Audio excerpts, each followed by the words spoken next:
Okay, everybody, welcome to my update on Johan 2.0. So just an overview for those of you who don't know, Johan 2.0 is a project I've been working on to write on a whiteboard a prep list for a kitchen. So this is the menu we run. It's all of these items. This is one day. All of these items need to be prepped and organized, and we have a big whiteboard in the kitchen with everything written out. And it kind of looks like this. So this is the outside of the whiteboard, and it's 3 weeks long, and all of the things we need to do: pull stew beef, cut stew beef, pull any bolognese, blah blah blah, cut steaks, all sorts of stuff. And my coworker John, we call him Johan, very good at writing this board. Very good. Beautiful writing. Me, not so much. Anyway, Johan was very good, but he got laid off. He's back now, thank God. But he got laid off, and I didn't want to write the board. So I decided to build a robot. Now this program I've got here is, now this already existed. I didn't build this just to write the board. This is an organizational tool I have for work. So what I decided to do is make it write the board for me. Now over here is a list of all of the items that we have, some allergens, but also over here it's all of the prep items. And what I can do is, using a little bit of VBA magic, I can put in, it's a little hard to see, go, I can put in a start day, or the first Monday day is here, start day, end day, and I just press this little button.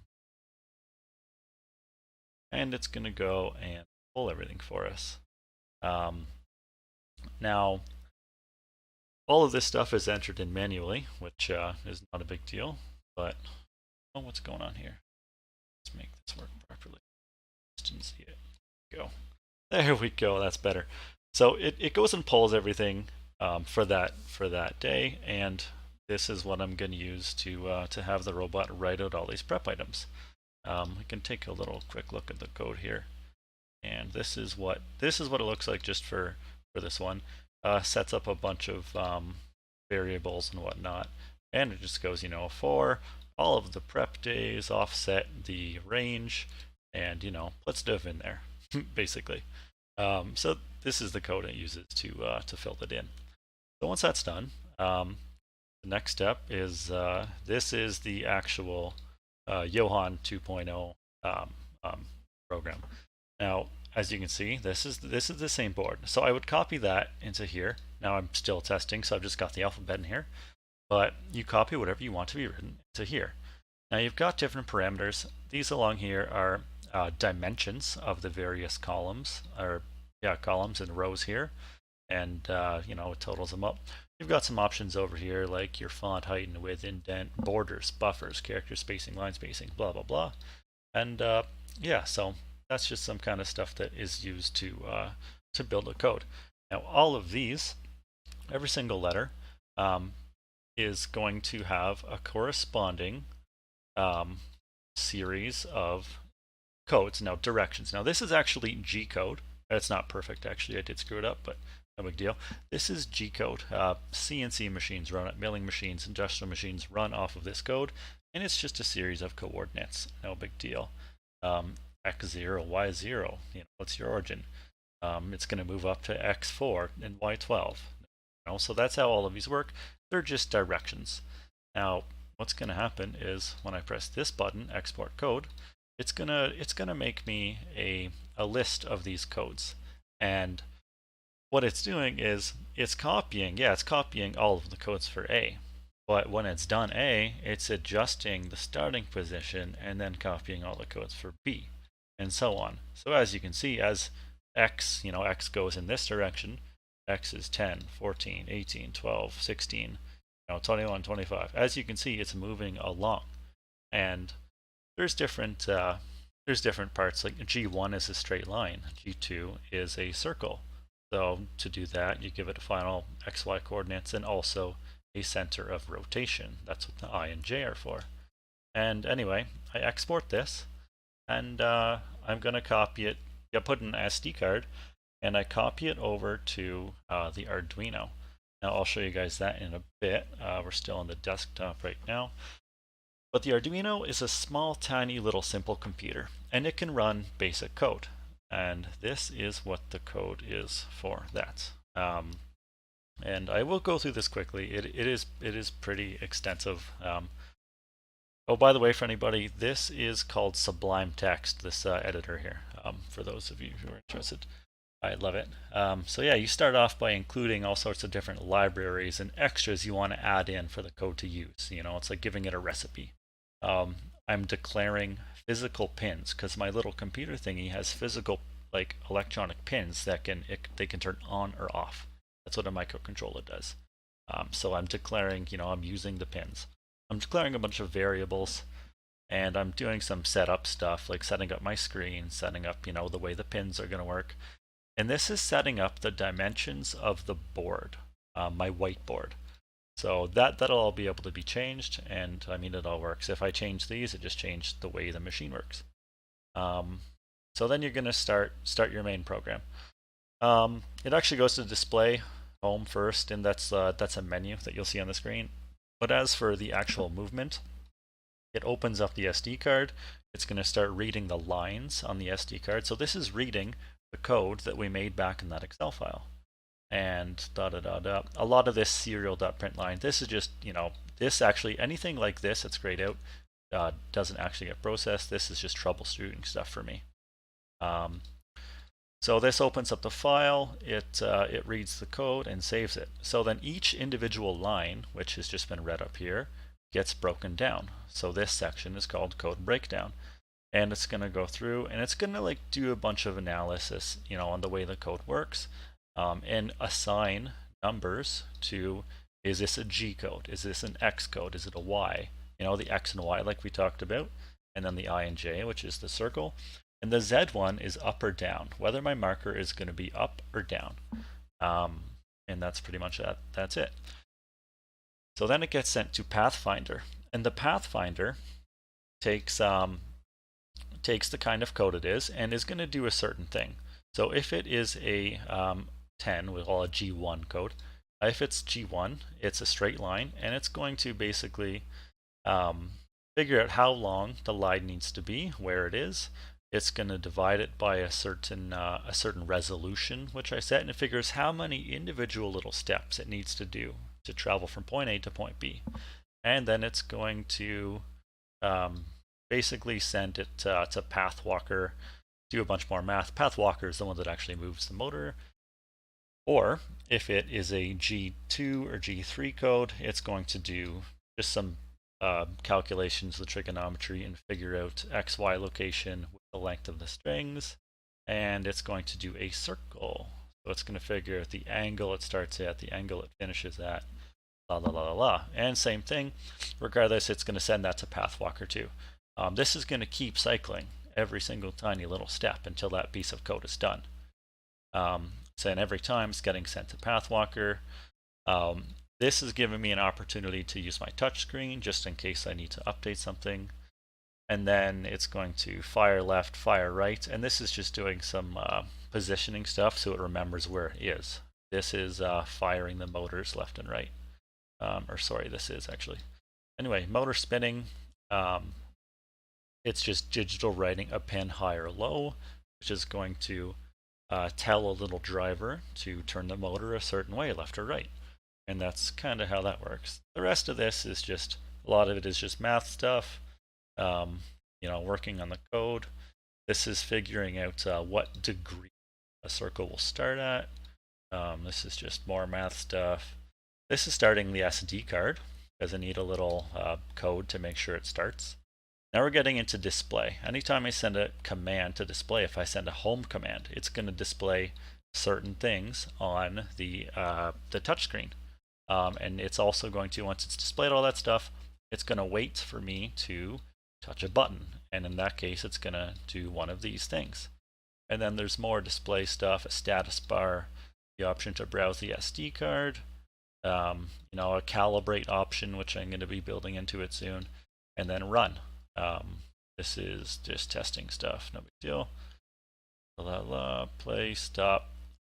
Setting micro steps, that's You know what? This this is a lot. Anyway, speed change up and down. I can change the speed up and down. You'll see that later. When I click the little thing, it'll either increase or decrease a delay time. And the delay time is the time in between the steps that the motor's taking. So if I increase that time, it slows down the motor. Anyway, all of this is loaded up onto a little microcontroller called an Arduino. And you will be, like I said, seeing that soon.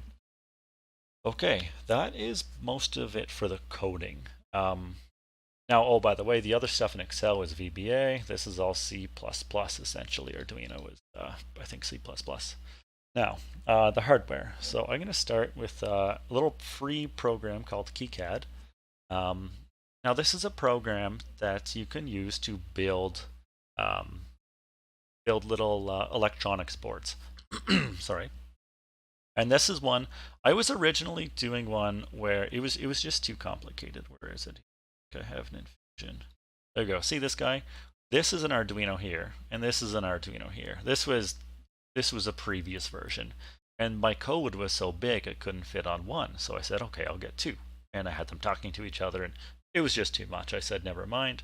I'm just going to put it onto one board, and I got a bigger Arduino with more memory. Anyway, these things over here are motor driver boards, but if you see these big heat sinks, they put out a lot of heat. Not very good. Same thing with this voltage regulator. So I said, you know what? I'll just build my own board, my own little driver thing, and so I'm going to use DRV8825, which are popular in 3D printers for driving the steppers, and I've got a little voltage regulator circuit, and then some stuff to interface with the Arduino. Now you design this on here where it all makes sense and it's all pretty and lines can cross, and then you plop it in here. And when this first starts, it's a just tangled mess. It's disgusting. But you have to connect all of these pins with, different thicknesses of traces. The red is on the bottom of the board and the green is on the top, so you can keep things separated. And then you can go through the board with holes and stuff like that. So I took this and I sent it off to China, and for $2 they made me 10 of these in case I screwed it up. $2, 10 of them sent over here. What was that, JLPCB? I'm not affiliated with them, but I was just really happy. Anyway, I got those and I actually made it work the first time. I didn't expect it to. But yeah, all of these little circles and thingies like that, these light blue stuff, those are things that I had to solder onto my board. I figured out what I needed and I just went ahead and did it, and it all worked. So the majority of my machine is 3D printed, and I've used a mixture of Fusion 360 and SolidWorks to build it. I'm just learning 360. I'm normally a SolidWorks guy, but I'm trying this out, and it's pretty good so far. I just don't like the subscription model. Anyway, although it's free. Love you guys, thank you.